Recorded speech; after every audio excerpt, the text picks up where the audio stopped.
Muy bien, mis queridos alumnos, el día de hoy, alumnos del segundo año, el día de hoy estamos ya jueves 25 de junio, vamos a desarrollar la semana 11 y la semana 11 está justamente relacionado al tema de la literatura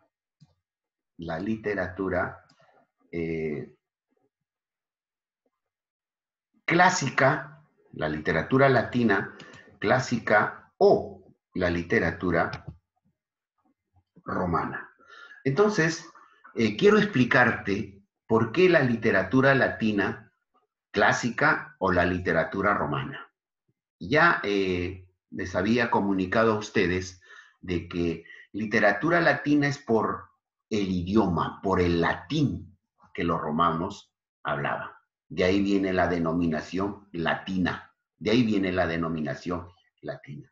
O también literatura romana. Entonces, cuando usted comienza ya a investigar, comienza a leer un poco y va a ir viendo de que van a aparecer literatura latina, se está refiriendo a la literatura romana, ya, fundamentalmente. La literatura romana, mis queridos alumnos, eh, se da a través de la lengua. La lengua más conocida en ese entonces era el latín. El latín en estos momentos, en estos días, ningún país como lengua oficial lo tiene. Ningún país. Solo que el latín se aprende porque hay muchos tratados, muchos documentos históricos escritas con el latín. Entonces, si tú eres, por ejemplo, un indagador, un arqueólogo, o eres un antropólogo, o de repente un filólogo, o sea, te gustan leer libros de todas las etapas, de todos los tiempos, tienes que aprender el latín. En esos casos nada más. Pero el latín como lengua oficial de un país no existe. Entonces, la lengua más conocida entre las lenguas muertas, por eso llamamos lengua muerta el latín, porque ya no se habla, no habla ningún estado, ningún país, ya no está como lengua oficial, ¿no? Por eso de ahí lengua muerta. Lo hablaban, necesariamente todos tenían que aprender el latín, porque el latín es como ahora el inglés, ¿verdad? Tú, por ejemplo, te quieres ir a cualquier país del mundo, cualquiera, el más lejano, pero si tú sabes la lengua, el inglés, fácilmente te puedes comunicar sin, sin la necesidad de saber el idioma de ese pueblo o de ese país. Entonces, si parecido era el latín era muy, muy culto, tenías que aprender. Decíamos entonces, el latín es la lengua más conocida entre las lenguas muertas y debe el nombre a Lacio. Es una provincia, una comarca, actualmente ya está en Italia ubicado, pero antes todavía Italia como estado, como país no existía, eran comarcas, ¿no? Acuérdate que el Imperio Romano, Roma como tal es ahora, pues no, el centro es la capital de Italia. Roma era el centro de la administración de todo, entonces lo demás eran comarcas. Entonces había un lugar que se llamaba Lacio, Lacio. Por eso que hay un equipo italiano en el fútbol italiano que se llama la Lazio. Entonces es un honor al mérito de esa comarca, de esa provincia. Lazio, antigua comarca en Italia. Mira, ahí nace, allí se germina la literatura romana, donde se encontraba Roma y fue adoptada posteriormente por los fundadores de Roma. Tenía aproximaciones de otros idiomas como el griego, miren, tenía las aproximaciones del griego, el umbrío, el osco y el etrusco. Estas eran dialectos de las comarcas que se tomaban. Todavía no se había impuesto el latín, estamos hablando del inicio. Después Roma ya comienza a deshacerse de todos estos dialectos e impone el latín para todos, que eso es lo que no pasó, por ejemplo, con Grecia, ¿no? Y con aportaciones de algunos dialectos que han concurrido a la formación de la lengua latina como el pelasgo o el céltico. Entonces, más o menos era la literatura romana. ¿Y cómo también se le llama a la literatura romana? también se le llama clasicismo latino. Clasicismo latino.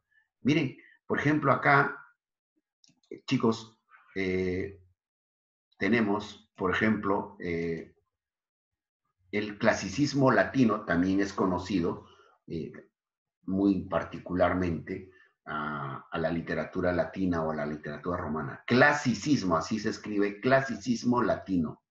Es la manifestación de los latinos en el aspecto literario durante la época clásica. Clásica quiere decir en todo su apogeo de Roma comenzó a desarrollarse, cual refleja en los aspectos fundamentales una imitación de los clásicos griegos.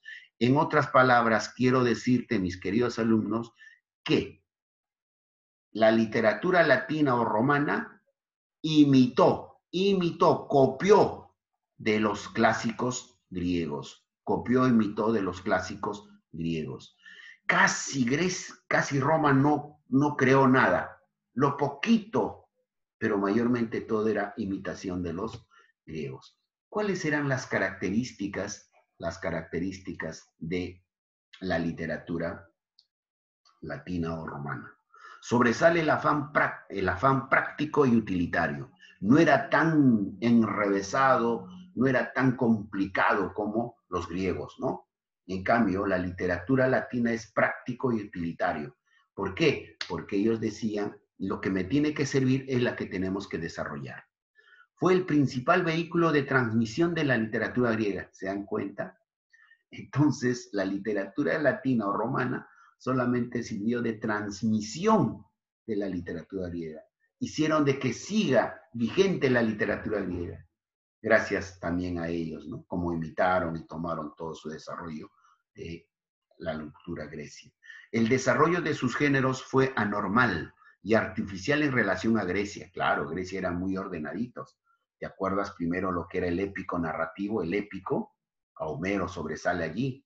Los líricos, ¿no? Los poetas griegos, que eran cantadas sus poesías a través de la lira. De ahí viene, pues, género lírico. Mira cómo influye, ¿no? Grecia. Y finalmente el otro género era el género teatro o el género dramático.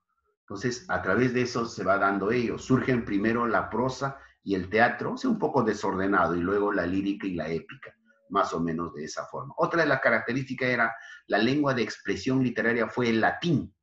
Ojo, fue el latín en general. A diferencia de Grecia, donde existían diversidad de dialectos especializados para cada género. Sí, pues, tú te das cuenta que la antigua Grecia, antes Grecia, estaba formado por varios estados, ¿no? Ahí, por ejemplo, usted habrá visto la película 300. ¿Qué cultura desarrolla allí? A ver. ¿Quién es Leonidas? Es un Esparta, ¿sí? Un espartano, ¿verdad? Esparta. Esparta era parte de Grecia, pero Esparta tenía su propio dialecto, su propio idioma. O de repente Troya también tenía su propio dialecto, su propia. Entonces, no era la Grecia como nosotros podríamos imaginarnos, en donde todo tenía que ser el idioma griego. No, eran varios de acuerdo a lo que se desarrollaba. Pero en cambio en la literatura latina no, lo uniformizó y dijeron, todo tiene que ser en el latín, todo tiene que ser en el latín. Entonces todos los géneros fueron especializados propiamente en todo lo que era el latín. ¿Quiénes eran los grandes representantes del clasicismo latino? Como no hay mucho que decir de Roma, solamente Roma tuvo 3 representantes. Y ahí lo vamos a continuación a hablar un poco de ellos. Yo quiero llamarte la atención, mis queridos alumnos, que aquí, por ejemplo, tenemos al gran Virgilio. Profesor, ¿por qué no puede ser dibujado él? ¿Por qué no puede haber sido pintado él? ¿Saben por qué, mis queridos alumnos? Porque los grandes literatos, hombres de la época, en esta época, tanto griega como romana, eran esculpidos. Esculpido viene de esculpir, vienen de darle forma a la roca o al mármol. Entonces, allí, y después se convertían ya en estatuas. Aquí, por ejemplo, tenemos la estatua, o el busto también se llama. ¿El busto por qué? Porque era representado solamente hasta una pequeña parte del cuello un poquito más abajo.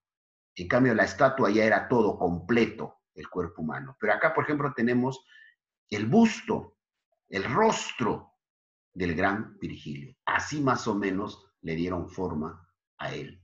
No va a encontrar usted una pintura, no, porque va a encontrar el busto del gran Virgilio. Virgilio quizá es el máximo representante de la literatura romana. Y allí destacan entre sus obras es las bucólicas, ¿ya? Son narraciones, ¿ah? Virgilio fue un narrador, ¿ya? Fueron las bucólicas. Y la Eneida, mis queridos alumnos, yo quiero llamarte un poquito la atención en esto de la obra de la Eneida, porque allí nos narra el gran Virgilio todo, cómo se fundó, cómo prosperó, cómo se inició Roma. Digamos, es el libro nacional de todo romano que tenía que leer en esa época, porque allí nos cuenta todo cómo nació, cómo se fundó Roma y después convirtiéndose en un poderoso del mundo. Las geórgicas son 3 obras fundamentales, pero entre las 3, lo que a mí me interesaría que tú recuerdes bastante a la Eneida. La Eneida, ¿por qué? Porque narra allí la historia de Roma, ¿ya? Una obra muy fabulosa, es cortísima, y te invito a que si por ahí lo encuentras, lo leas como manera de desarrollar el curso de plan lector. Tenemos aquí sí ya al poeta Horacio, Horacio, también aquí, mira, si usted se ha dado cuenta, esto ya es una estatua, así lo representaron de esa forma, siempre con su laurel al costado, porque esto era un sinónimo de cómo escribían ellos. Los poetas siempre se les representan con una pluma o también con un laurel, y más o menos es el laurel o el olivo, ¿ya? Sus obras de Horacio, su obra poética, estamos hablando del poeta Horacio, no se redujo al subgénero de la lírica, sino que también tocó otros aspectos del conocimiento, o sea, un poco a la filosofía también, ¿no? Un poco a la filosofía. Pero a nosotros nos interesa desde el punto de vista literario. Escribió sátiras. ¿Qué cosa era una sátira? Una sátira era una especie de, utilizabas tú el poema o la poesía para burlarte de alguien, pero lo hacías con estilo. ¿Cómo se llama ahora más o menos cuando hay un contrapunteo entre 2 representantes? ¿Cómo se llama eso? Hip hop, no, rap, Batalla creo. de baile. El rap, cuando lo dice, sí, pues nosotros nos encontramos, que es esto, y comienzan a decirse entre los dos, ¿no? Claro, sin llegar al insulto. Eso es una sátira, mis queridos alumnos. Eso es una sátira. O los epodos, miren, los epodos no es más que los apodos. Ya Horacio comenzó a instaurar lo que vienen a ser los famosos apodos o los sobrenombres que le podían poner a ellos.